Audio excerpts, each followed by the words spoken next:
প্রধানমন্ত্রী, দখলদারদের গণমাধ্যম বলছে ইসরায়েলের, যে দেশের প্রধানমন্ত্রী তার জনগণকে উপরে রেখে নিজে মাটির নিচে চলে যেতে পারে নিজে বাঁচার জন্য, সেই প্রধানমন্ত্রীর নির্দেশে যুদ্ধ ছড়িয়ে দেয়া অনেক বড় বোকামি।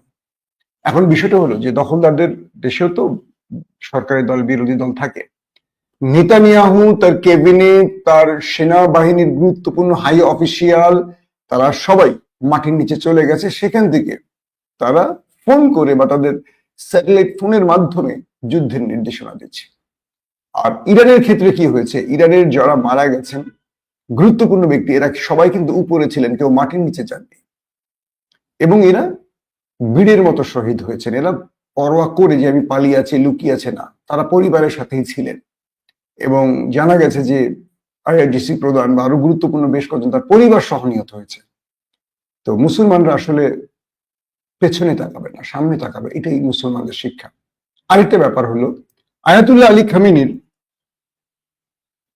তিনি তার বাহিনীকে নির্দেশ করেছেন যে আমরা এই যুদ্ধটা করি আল্লাহর জন্য, কিন্তু আমাদের কোনো আক্রমণ যেন নিরীহ মানুষের উপর না হয়।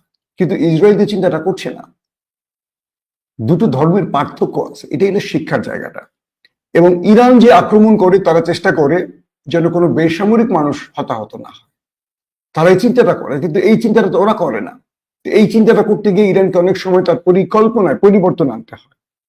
দর্শক, এরপরে ইরান তৃতীয় দফা আক্রমণ যখন করে, সেই সময়টা তো আমরা যে ফুটেজে দেখলাম প্রচুর, এবার আসছে আরো বেশি। এবং সেই মিসাইল গুলো দখলদার দেশটির মানে তেল আবিবের ভেতরে বড় বড় ভবনগুলোকে টার্গেট করে হিট করেছে। এবং সেই ভবনগুলো মিসাইলের আক্রমণের এতটা মানে স্পিড বা এতটা বিস্ফোরক ভর্তি ছিল যে অনেক ভবন ধসে পড়ে গেছে। সেই ভিডিওগুলো দেখা গেছে। এবং দখলদারদের গণমাধ্যম বলছে এতে তাদের 50-এর অধিক হতাহত হয়েছে। খুব ইন্টারেস্টিং ব্যাপার, দখলদারদের সামরিক মুখপাত্র টেলিভিশনের সামনে অন ক্যামেরা তিনি বক্তব্য দিচ্ছিলেন যুদ্ধ পরিস্থিতি নিয়ে। এই সময় ইরান যে আক্রমণটি করে, মিসাইলের ঝড় বইয়ে দেয়, 300-এর অধিক মিসাইল মেরেছে কয়েক দফায়। তো সঙ্গে সঙ্গে তিনি লাইভ ক্যামেরায় বক্তব্য রেখে উঠে দৌড়ে পালিয়ে যান। বুঝতে পারছেন, তিনি সাংবাদিকদের বলছিলেন এটা করছি, এটা করছি, এটা করছি, এটা করছি, এটা করছি। হঠাৎ করে সাইরেন বেজে উঠে উনি সকল ক্যামেরার সামনে উঠে পড়ে দৌড় মারেন। এবার বুঝছেন, ওরা মানে প্রতারণা করে জয় নিতে চায়। ওই যেটা বললাম যে গোয়েন্দা ব্যবহার করে এভাবে এভাবে এভাবে। কিন্তু দেখেন, ওরা আজ পর্যন্ত গাজাতে সফল হয়েছে। ওরা গাজাতে লক্ষাধিক মানুষকে মারলো, কিন্তু অল্প কিছু সদস্য নিয়ে যে হামাস, আল কাসাম, তারা কি ওদের কাছে পরাজিত হয়েছে? ওরা কিন্তু যুদ্ধের ময়দানে পারে। কিন্তু ওরা কোনটা পারে?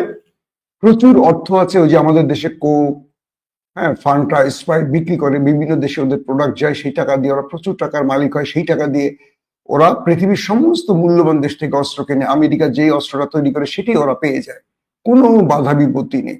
এবং আমেরিকা ওদেরকে বাঁচাবার জন্য আমেরিকাই ওদেরকে ক্যান্টনমেন্ট বানিয়ে রেখেছে মধ্যপ্রাচ্যে।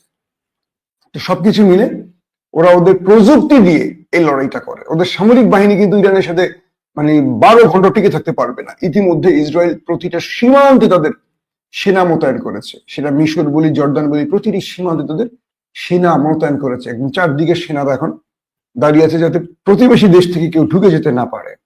দর্শক, এবং তাদের সেনা হেডকোয়ার্টার তো উড়িয়ে দিয়েছে, সেটা আমি আপনাদেরকে বলেছি।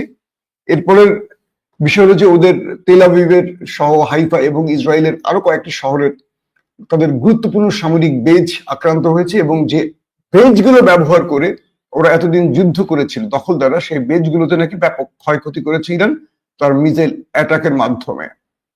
এবং নেতানিয়াহু এই আক্রমণের পরপরই বলেছে গণমাধ্যমের সামনে গর্তে ঢুকে বসে যে ইরান আমাদের উপর আক্রমণ করেছে এবং আমাদের প্রচুর বেসামরিক লোক হতাহত হয়েছে।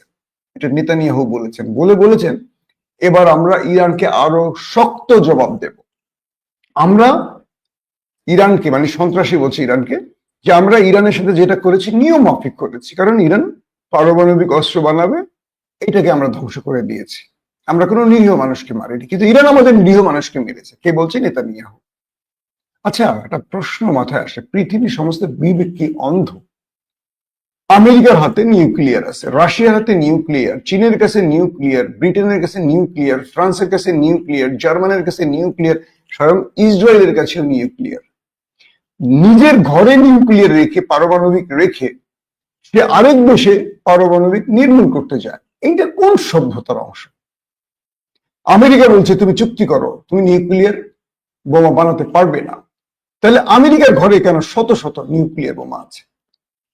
মানে এই যে মানে কি বলবো, যে এই যে একটা নতুন সভ্যতার যুগ তৈরি হয়েছে, এই মানে এই সভ্যতার কোনো হিসেব নিকেশ নেই। ক্যালকুলেটার বুঝবে না যে আসলে এটা সভ্যতা কোথেকে এসে কোথায় গিয়ে যোগ হয়ে মাইনাস হয়ে এটা সমান সমান হয়ে গেছে। ওরা যা বলবে তাই সভ্যতা, ওরা যা বলবে তাই গণতন্ত্র, ওরা যা বলবে তাই মানবাধিকতা। ওরা হাজার হাজার মানুষকে মারুক, একটা দেশকে নির্মূল করে ফেলুক, মানুষ মেরে শেষ করে ফেলুক, এটা ওদের অধিকার আছে। আমাদের অধিকার শুধু একটা মায়ের খাওয়া। দর্শক, এবং ইরানের আয়াতুল্লাহ আলী খামেনি বলেছেন যে ওরা শুরু করেছে এই যুদ্ধ, এবার আমরা শেষ করব, এবং আমাদের সেনারা প্রস্তুত আছে। একটা দখলদার বা শত্রুকে আমরা পালাতে দেব না।